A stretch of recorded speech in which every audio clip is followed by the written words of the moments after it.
Bollywood actress Richa Chadha Twitter पर एक tweet करके विवादों में घिर गई है। ऋचा का ये वही ट्वीट है जिसके जरिए कथित तौर पर उन्होंने तंज करने की कोशिश की थी। दरअसल ऋचा चड्ढा ने भारतीय सेना के उत्तरी कमान के प्रमुख लेफ्टिनेंट जनरल उपेंद्र द्विवेदी के बयान को रीट्वीट करके गलवान संघर्ष की तरफ कथित तौर पर इशारा करने की कोशिश की है। ऋचा चड्ढा के इस बयान पर भाजपा के साथ साथ सुरक्षा के जानकार ने कड़ी प्रतिक्रिया दी है। जब भारतीय सेना के उत्तरी कमांडर से ये पूछा गया कि पीओ के बारे में आपकी क्या रणनीति, और उन्होंने ये कहा कि जब भी हमें देश होगा हम पाकिस्तान ऑक्युपाइड कश्मीर के ऊपर हमला कर उसको वापस अपने साथ ला सकते हैं। ऐसे में ऋचा चड्ढा उस भारतीय सेना का अपमान करे, उनको मौक करे, ये कह के गलवान याद कराए। गलवान भी भारत का गौरवमय इतिहास है।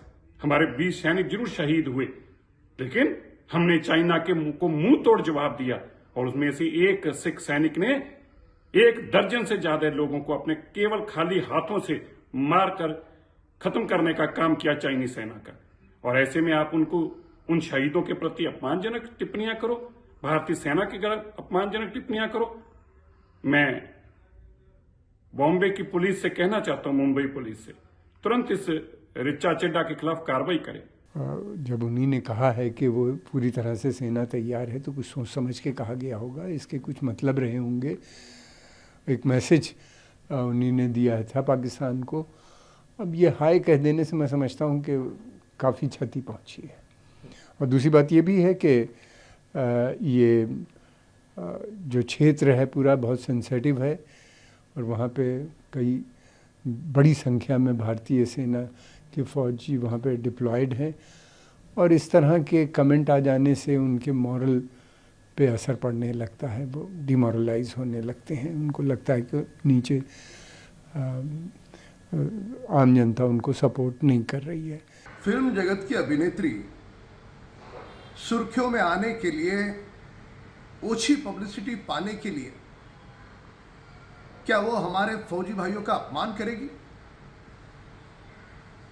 इन्हें हो क्या गया है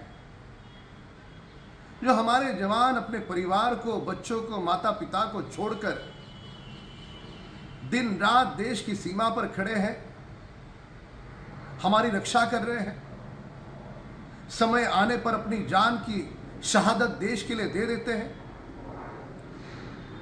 उनका तो मस्तक झुका करके उनका सम्मान होना चाहिए।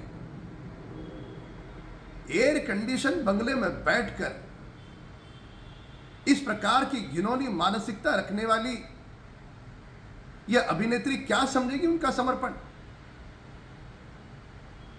सारा देश चाहता है कि वे हाथ जोड़कर हमारे देश के जवानों की माफी मांगे। यह अति दुर्भाग्यपूर्ण बात है कि हमारे देश में कुछ लोग ऐसे हैं जो सोशल मीडिया में पोस्ट करने के लिए कुछ भी कह सकते हैं।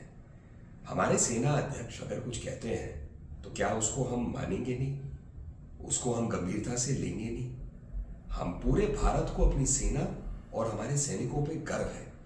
गलवान में जो उनकी शहादत हुई वो बहुत बड़ी शहादत थी देश की रक्षा के लिए। उसको इस प्रकार से नजरअंदाज और उसका मजाक नहीं उड़ाया जा सकता।